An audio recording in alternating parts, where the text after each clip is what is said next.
প্যালেস্টাইনে আগ্রাসনের জন্য যারা অস্ত্র এবং অর্থ দিয়ে সহায়তা করেছে, ইতিহাসের কি অমোঘ পরিণতি, সেখান থেকেই দুর্বার প্রতিবাদের জয়ধ্বনি তৈরি হয়েছে। যারা বিভিন্ন সময়ে প্যালেস্টাইনের স্বাধীনতার বিপক্ষে সিকিউরিটি কাউন্সিলে ভেটো দিয়েছে, সেই দেশের তারুণ্য আজকে স্বাধীনতার পক্ষে হ্যাঁ বলেছে।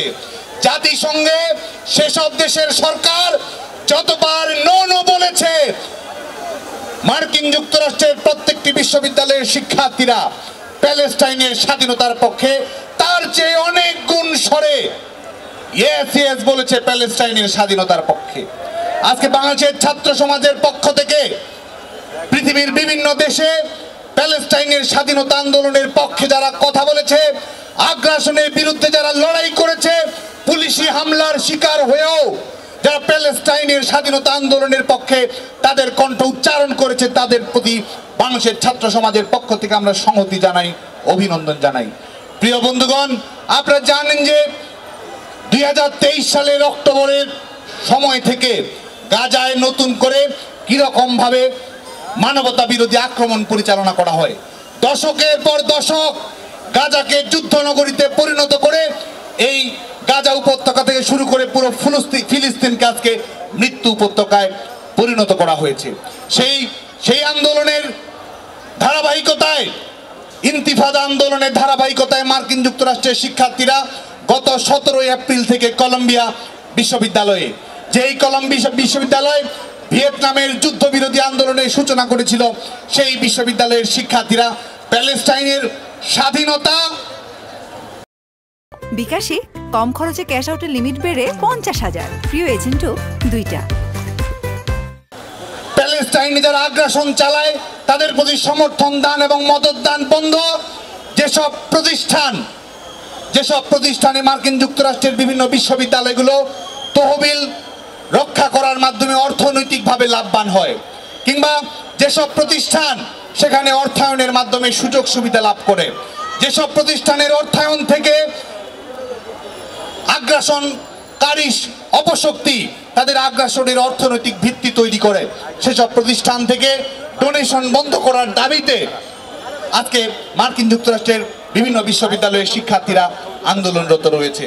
আমরা দেখেছি যারা গণতন্ত্রের মোড়ল, যারা বাক স্বাধীনতার সার্টিফিকেট দেয়, যারা বলে দেয় যে কোন দেশটি গণতান্ত্রিক, কোন দেশটি অগণতান্ত্রিক, যারা বলে কোন দেশে কম গণতন্ত্র, কোন দেশে বেশি গণতন্ত্র, যারা গণতন্ত্রের টেন্ডার নিয়েছে সারা জীবনের জন্য, যারা সব সময় ফ্রিডম অফ এক্সপ্রেশনের কথা বলে, যারা একাডেমিক ফ্রিডমের কথা বলে, যারা রাইট টু প্রটেস্টের কথা বলে, যারা পিসফুল অ্যাসেম্বলির কথা বলে, আমরা দেখেছি তাদের মুখোশ কিভাবে উন্মোচিত হয়ে গেছে। আমরা দেখেছি মার্কিন যুক্তরাষ্ট্রের 140টি বেশি বিশ্ববিদ্যালয়ে যখন আন্দোলন চলমান রয়েছে, সেখানে 2,500-এর অধিক শিক্ষার্থীকে গ্রেপ্তার করা হয়েছে। আমরা দেখেছি কিসব আন্দোলন করার জন্য শিক্ষার্থীদের উপরে সাসপেনশন নেমে এসেছে। বাংলাদেশের শিক্ষার্থী মাইমুনা ইসলাম নুহা, আপনারা জানেন যে কলম্বিয়া বিশ্ববিদ্যালয়ের নিউরো সায়েন্সের 3য় সেমিস্টারের শিক্ষার্থী, শুধুমাত্র স্বাধীন প্যালেস্টাইনের পক্ষে কথা বলার জন্য মার্কিন যুক্তরাষ্ট্র ঘোষিত ফ্রিডম অফ এক্সপ্রেশন প্রকাশ করার জন্য আজকে তাকে সাসপেনশনের আওতায় নিয়ে এসেছে।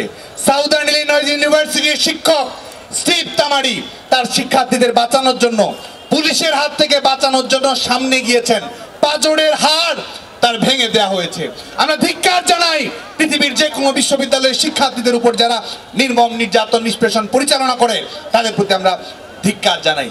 বাংলাদেশ ছাত্রলীগ সবচেয়ে বেশি জানে গণহত্যার বেদনা কত বেশি, জেনোসাইডের দুর্বিষহ যন্ত্রণা কিরকম, বাংলাদেশ ছাত্রলীগ সেটি জানে। ছাত্র সংগঠন হিসেবে বাংলাদেশ ছাত্রলীগ পৃথিবীর অন্যতম ছাত্র সংগঠন যেটি গণহত্যার সবচেয়ে বেশি শিকার হয়েছে। আমরা সেই অভিজ্ঞতা থেকে জানি, সেই ইতিহাস থেকে জানি, সেই মর্মন্তুদ পরিণতি থেকে আমরা জানি এই যুদ্ধের বেদনা কত তীব্র। আমরা জানি স্বাধীনতার জন্য মানুষের আকাঙ্ক্ষা কত বেশি শক্তিশালী। সে কারণেই আমরা মানবতা বিরোধী অপরাধের বিচারের বিরুদ্ধে আমরা দেশে আন্দোলন গড়ে তুলেছিলাম। মানবতা বিরোধী অপরাধের বিচার আমরা নিশ্চিত করতে পেরেছি। আমরা মনে করি প্যালেস্টাইনে যারা আগ্রাসন পরিচালনা করছে স্কুলে হসপিটালে যারা আক্রমণ পরিচালনা করছে, নারী এবং শিশুদেরকে যারা নির্বিবাদে হত্যা করছে, তারাও একই সঙ্গে ওয়ার ক্রাইমের অভিযোগে তারা অভিযুক্ত, তারাও মানবতা বিরোধী অপরাধের সঙ্গে সম্পৃক্ত। International code of crimes and ট্রাইব্যুনালে তাদেরকে বিচারিক প্রক্রিয়ার আওতায় এনে এই মানবতা বিরোধী বিচারের প্রক্রিয়া নিষ্পন্ন করতে হবে।